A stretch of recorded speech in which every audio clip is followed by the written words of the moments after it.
if we can have that same spirit, revive the spirit of Beijing and say, yes, we can. I think that will be what I call accelerated action. Hello and welcome to Qatar 365 with me, Laila Humaira. On this episode, we mark International Women's Day by telling the inspiring stories of women determined to accelerate action, this year's chosen theme. Adel Halim met some powerful First Ladies who had pretty strong words for global leaders. But first, I'm here in Education City to find out more about the institutions that have a high number of young women pursuing STEM subjects. These are no ordinary pair of shoes. They've been modified to meet the sensory needs of children with autism. And these are the extraordinary young engineers behind the invention. 8th grade students Sarah Faisal Al-Dosari and Mira Yusuf Al-Kabi. So our main goal is to help the parents find their children if they ever get lost, because especially autism patients, they feel more scared and they can go anywhere. To make what they call the Smart Autism Shoe, Sarah and Mira took apart a regular pair of shoes and installed a GPS tracker motherboard, which they made themselves. So also here we have an SOS button. In case the child feels unsafe at any point, anytime, any point, the child feels unsafe, they want their parents to know. They press it, their parents will receive an SMS with their location, with everything. The Smart Autism Shoe got them a place on Qatar Foundation's edutainment program, Stars of Science, as the youngest innovators on the show. I've always liked solving things. So engineering for me, whenever there was a problem to solve, I never found it as something that was boring. From aspiring engineers to an accomplished scientist, I've come over to the Manufactory building, which is part of Education City, to meet Dr. Fadwa El Malouhi. It's in these halls and research labs that Dr. Fadwa is imparting her knowledge in STEM to students, and where she and her colleagues are shaping Qatar's future generation of scientists and engineers. Just like Sarah and Mira, Dr. Fadwa's love for science ignited when she was 12. She's never looked back since, even when she's found herself being the only woman in the room. The day I wanted really to become a physicist was during middle school. And that day I said, oh no, I want to be a researcher, I want to be a scientist, and I want to be a physicist. Dr. Fadwa's passion for engineering made her dive into the world of material science. Her research led to launching a startup called Aisha Informatics, a digital decarbonization platform which can be used at an industrial scale to slow down the effect of the climate crisis. I have the power actually to simulate materials, processes in large supercomputers, and there is a way that we can decarbonize businesses and make them achieve their decarbonization targets much faster than the 10 to 20 years because we don't have time. Part of that equation is also playing her part to inspire a new generation, a role that Dr. Fadwa fully embraces inside the classroom and out. I was really glad to hear about the story of Sarah and Mira. In Qatar, we're really blessed. So at least 50% of the students are female. They're coming forward, they're not shy like the way I was. But perhaps in her own way, the tenacity of Dr. Fadwa lives in students like Sarah and Mira, who are certainly not shy to spread their love for engineering.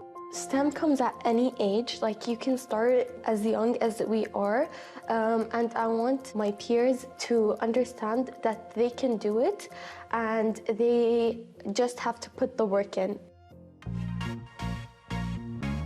150 years. That's how long the World Economic Forum says it could take for gender parity in economic opportunities to be achieved at the current pace. And while that can sound demoralizing to some, others choose to focus on changing as many lives as they can while also inspiring others to pay it forward.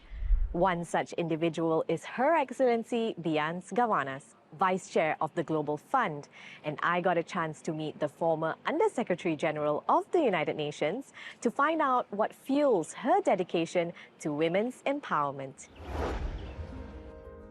I first wanted to start with your role at the Global Fund. Can you map out the organization's strategies and goals? Representing the Global Fund, as you know, it was established in 2002.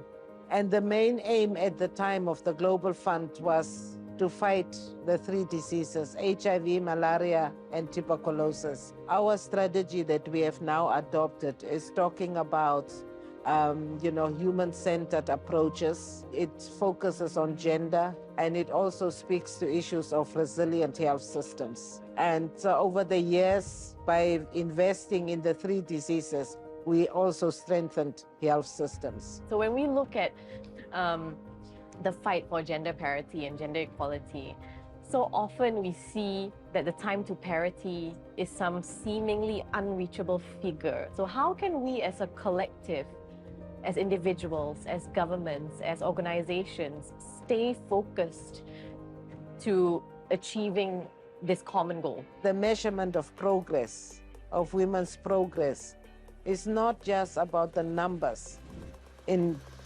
parliament or in cabinet. It is looking at that village woman who showed resilience within her community and has built up her community despite all the challenges.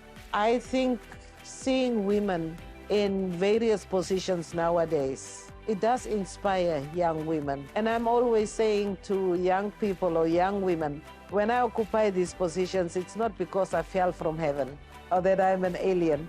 I'm a daughter of Africa from Namibia that started where I started in my life to where I have become. Obstacles, yes, they are always there. But if I can, then surely every girl should be able to. And I hope it won't take another 135 years, but here we are, here I am. The theme for International Women's Day 2025 is Accelerate Action. What does that mean to you? And what is your message to women who are watching all over the world, no matter how old they are and no matter where they are? We must make a lot of noise. We must be noticed, much more than we ever had been. But it's important that we stand together as a collective, that we recommit ourselves to that vibe that existed at Beijing. We need to reflect back and say to ourselves, what was it that made thousands of women come together in Beijing and say to themselves, women matter. Say to themselves, women's rights are human rights. So if we can have that same spirit, revive the spirit of Beijing and say, yes, we can. I think that will be what I call accelerated action. Not to continue to be good girls, but to be bad girls too. Officially recognized by the UN General Assembly in 2020, the International Day to Protect Education from Attack brings together global leaders, UN dignitaries, and youth advocates. The goal is to bring international attention to attacks on educational institutions, which the Education Above All Foundation says increased 20% from the previous year. Adel Halim explains why delegates are calling on governments to ensure schools are safe spaces free from violence and threats. Some of the most influential women in the world gathered in Qatar with one goal in mind: to call on the international community to prevent attacks on educational institutions. Education should not be a privilege to chosen few. Education is a human right. And if no one is willing to talk or to save the lives of these children, we should also use our voices and amplify the need for peace globally. Sierra Leone was at war for more than a decade, until 2002. 2 decades later, the country's first lady says part of rebuilding means spending a lot on education. When you destroy education, that country will be backward for many, many, many years. Liberia's foreign affairs minister has also seen education come under assault in her country. The human cost of war cannot be calculated. And for each school that's attacked, for each school that has been rendered, incapacitated in terms of means to serve the needs of the children, you're attacking the future. The United Nations Population Fund says 63% of the population is under 25 years old. Some are ex-combatants and face formidable challenges ahead. One message that came out very clearly, which I fully agree with: the world is in chaos. Put women at the helm and the world will change. Nurul Izzah Anwar was a Malaysian member of parliament for 3 terms. She was excited to see a wide-ranging and diverse panel of powerful female voices. I love that most of the voices were from the global south, because it's so hard sometimes to even know that these experiences are so valid and relevant to girls of today, that we're not hearing from the positions of entitlement or judgmental tone, but actually lived experiences. The high-level event was organized by Education Above All, a global foundation trying to push for quality access to education everywhere in the world. We find that our problems are just growing faster than the solutions. In the last few years, there's been a 20% increase in the amount of conflict and therefore the number of children who are out of school or in need. During live war, often the attention is on humanitarian support and not on long-term development support. We do our best in that field as well, but we also really push and promote the kind of build back better philosophy. As Sierra Leone continues to rebuild itself after a decade-long war, its First Lady has a message to young girls in attendance or watching at home. Do not allow anybody kill your dream, and that focus on your education. If we continue to bring each other up like that, nobody will be left behind. From young engineers to accomplished diplomats, we've seen how representation, support, and empowerment can help fuel the aspirations of women no matter how old they are or where they live. We hope you've been inspired by the incredible women we've met in this episode, but that's all the time we have for now. For more, check out Euronews.com and connect with us through our hashtag. Thanks for watching, and we'll see you next time on Qatar 365.